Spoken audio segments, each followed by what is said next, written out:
Assalamualaikum warahmatullahi wabarakatuh. Waalaikumsalam warahmatullahi wabarakatuh. Ini kita pertemuan yang keempat ya. Untuk Aang keempat, mungkin Pipi yang kedua ya. Ini yang pertama nih, ada pendatang baru nih. Abil, Paras sama Ulun.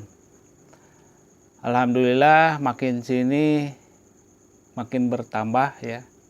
Mudah-mudahan pertemuan kita itu memberikan manfaat buat kalian ke depan, menjadikan satu motivasi agar kalian bisa lebih meniti karir dengan baik atau menjalankan bisnis dengan baik. Nah, mungkin hari ini Ua akan membahas tentang perkembangan Aang nih ya kan. Jadi Aang alhamdulillah ternyata sekarang udah berjalan 1 minggu lebih ya Aang ya. Dari mulai hari Kamis, sekarang udah Jumat, berarti udah 8 hari. 9 hari mungkin ya. Alhamdulillah katanya Aang udah mulai dapat keuntungan 250.000 ya Aang ya. Jadi kalau kita berhitung seminggu dapat 250.000, artinya dalam sebulan udah dapat 1 jutaan. Nah, inilah yang harus kita konsisten, bagaimana kita terus bisa berjalan, dan suatu saat malah mungkin tidak hanya 250.000 Ang ya, akan terus meningkat dengan strategi pemasaran untuk meningkatkan penjualan. Ada satu hal Ang yang harus kita pikirkan sekarang. Dalam bisnis itu selalu ada yang namanya resiko. Selalu ada yang namanya resiko yang tidak bisa kita hindari, ya kan? Akan tetapi kita bisa meminimaliskan, mengecilkan resiko. Ya. Jadi gini, kalau sekarang misalkan Aang udah mendapatkan keuntungan sebesar itu, suatu saat mungkin Aang berpikir nih, wah saya sekarang bagaimana pola bisnisnya dikembangkan misalkan. Kalau Aang kemarin bisnisnya kan mengambil dari orang ya, terus dikemas, terus dipasarkan, ya kan? Nah, satu hari Aang mungkin, wah ini permintaan terus meningkat gitu kan, terus meningkat misalkan dari asalnya omset misalkan sehari 200.000 ya kan, terus naik sampai mungkin omsetnya sehari sudah 1 juta misalkan. Terpikirkan oleh Aang bagaimana, wah kalau Aang sekarang produksi sendiri. Jadi yang asalnya menjualkan produksi orang, sekarang membuat produksi sendiri. Nah, inilah yang harus kita perhitungkan secara matang. Ya kan? Karena produksi sendiri itu Aang sudah berani mengambil resiko. Kalau sekarang kita ngambil dari orang Aang, ya kan? Kita pasarkan, begitu pasar tersendat, Aang nggak usah panik. Karena apa? Nggak usah sekarang ngambil dari orang, ya kan?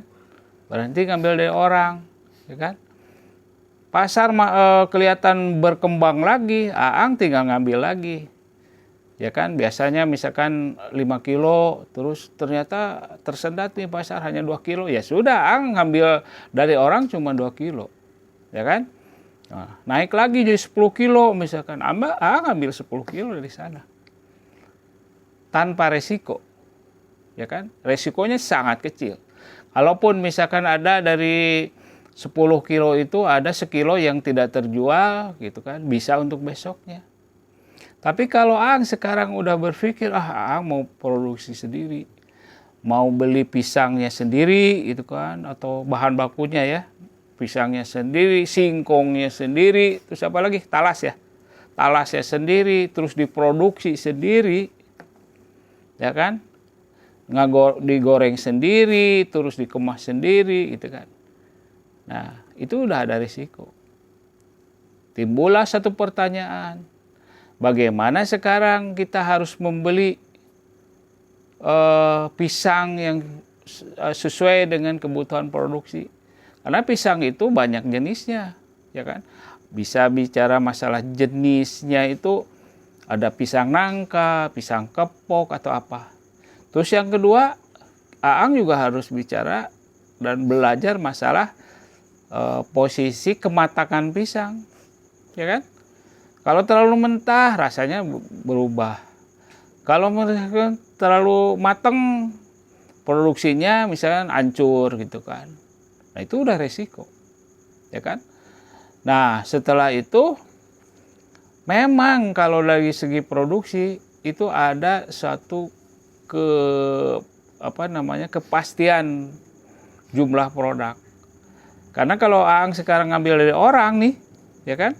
Suatu saat dia tidak produksi, bisnis Aang terhenti.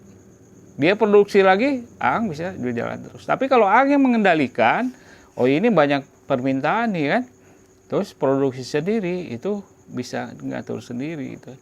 Tapi ya itu risikonya. Kalau Aang sekarang ternyata tidak mendapatkan pisang dengan jenis yang sesuai untuk produksi, terhenti juga. Atau Aang sekarang salah dalam produksi, banyak itu risiko. Ngirisnya terlalu tebal atau ngiris terlalu tipis. Pada saat digoreng gosong misalkan, itu resiko. Tapi kalau Aang beli langsung ke orang, ya nggak mungkin kan Aang beli yang sudah gosong.